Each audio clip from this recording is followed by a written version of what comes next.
en un lugar de La Mancha, de cuyo nombre no quiero acordarme. It is a truth universally acknowledged that a single man in possession of a good Aujourd'hui, fortune... maman est morte. Ou peut-être hier, je ne sais pas. On February 13th, for PARIX Audio Day at the Casa del Lector in Madrid, 250 professionals and 40 speakers from 10 different countries reflected on the current state and the near future of audiobooks, a publishing format showing dramatic growth worldwide. Welcome to the Spoken World Podcast. I'm Christopher Kenneally. Now in its second year, PARIX Audio Day is led by Luis González, General Director of the PARIX School of the Fundación Germán Sánchez Ruipérez. The GSR Foundation promotes reading and the book industry, especially in Spain and other Spanish-speaking countries. In Madrid before the conference, I spoke with Luis González about why a program on audiobooks promotes listening and reading. In coming weeks, the Spoken World will feature recordings of presentations and discussions from PARIX Audio Day with some of the top names in the global audio publishing industry. Thanks for joining me, and please subscribe to the Spoken World Podcast so you won't miss a single edition of the program. Luis González, welcome to the Spoken World Podcast. Thank you very much for having me here. The GSR Foundation is a nonprofit, non-governmental organization founded to promote reading and the book industry, especially in Spain and other Spanish-speaking countries. Can you briefly describe the foundation's activities? The foundation, as you said, is an independent institution that is mainly focused on investigation, meaning research on reading behavior, and the book industry. Also, we design, let's say, prototypes to find some kind of solutions for the challenges that we assessed. And then we transfer the lessons we learn to the society. This is the general view of the foundation. We focus more on the subject, on the people, on the persons, than on the, let's say, the object, the book, this kind of book, this kind of format. No, we are focused on reading activity as something that can change the life of people. Explain how the foundation engages in research and development on reading and publishing. Are you hoping to promote certain kinds of innovation? Before coming to work here, I used to work in the R&D field, and then I learned the importance, the need of a good information in order to take some decisions. In that way, we try to understand, as I said, which are the challenges. For instance, we do researches on the perception of reading among teenagers or among the immigrants in Madrid, or the perceptions that the professionals of the book industry in Spain have about, let's call it, exponential age that we are living. For instance, the problems, the frictions that many or few users of public libraries would have if they reach the library and they want, for instance, to have an ebook or whatever, or other kind of activities. So with all the information, we try to design innovative solutions, from UX in libraries to another way to measure or to understand reading behavior in society. Or, for instance, trying to assess the impact of high-level reading in democracy. Why?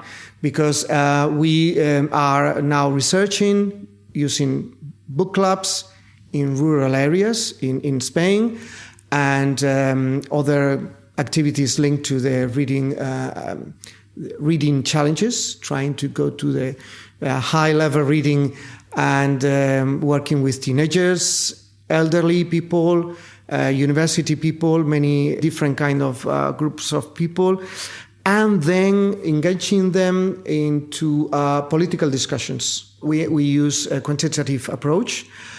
In fact, we are involved in the reading behavior research in Spain and other European countries, trying to find the same kind of questions in Norway, Spain, Italy, and such. So we could have comparisons between one situation and the other, and trying to foresee trends that are now happening in Germany, for instance, and we can be ready in Spain if the trends are in a different situation. But also we have a lot of qualitative research, talking with focus groups and talking with a lot of people, because we found that it is very, very powerful, this kind of insights you get.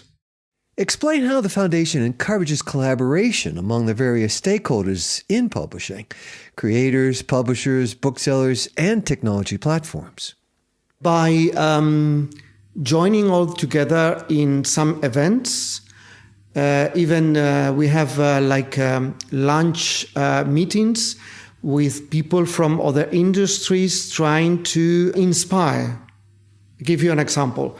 In this same room, we had a cycle of different lunches with leaders of the publishing industry, booksellers, publishing houses, associations, organizations of this industry, talking to, let's say, for instance, the founder of a very, very famous Spanish fashion company. Also, we had another one with the president of the Spanish Association of Supermarkets. Another one with a TV producer, and such. Why? Because we want to encourage innovation by importing tools from other industries. Because we see in Spain, in Europe, that the publishing industry sometimes tends to be inertial and looking always inside. And I think that innovation would come more probably with other kind of inspirations. Based on your research activities, the Foundation conducts instruction programs under the PARIX banner. What courses are available? Who can enroll in PARIX? PARIX is, in fact, a result of the research we did about the perceptions of the publishing professionals. So we have now a catalog with 40 courses, 40 trainings. Each of them is for, let's say, 375 learning hours, so more or less, let's say, 3 to 4 months of duration. And we have trainings on soft skills, transversal, very specific things, from accountability to sustainability for the publishers, to management of booksellers, Power BI, InDesign, AI. We have 3 courses on AI.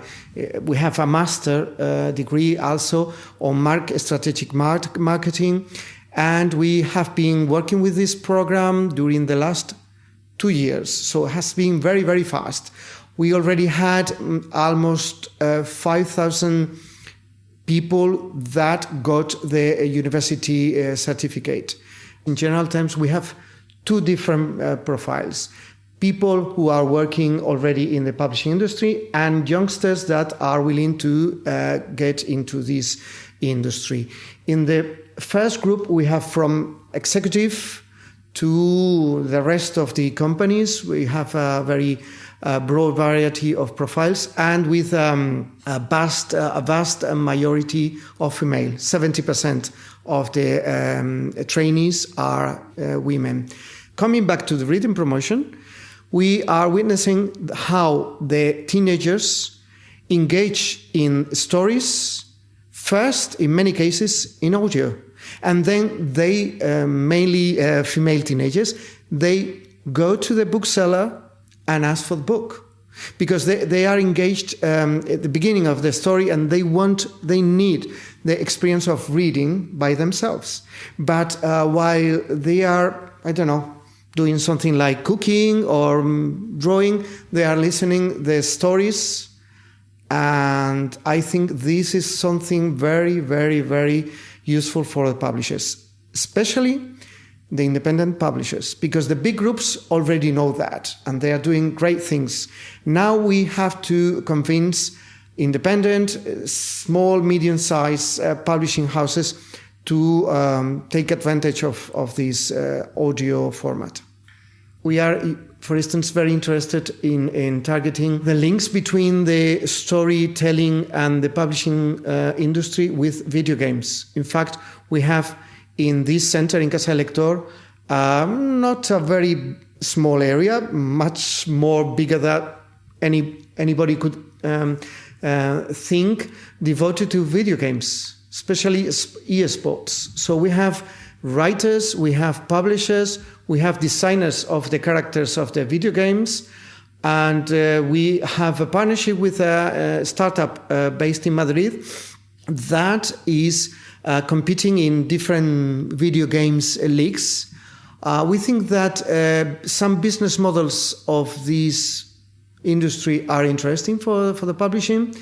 The case of the audio is central for us. We think that is the most important during these days, but we also want to encourage some meetings between publishing industry and TV shows. In fact, we have in this compound and the rest of this area a very important festival called Iberseries. That is a huge market for rights, let's say, business between different producers of TV shows in Spanish language. And they work here during 1 week every year. And I think that the next stage is to organize forum between publishers and TV producers. Luis González, Director General of the GSR Foundation, thank you for joining me today in Madrid on the Spoken World podcast.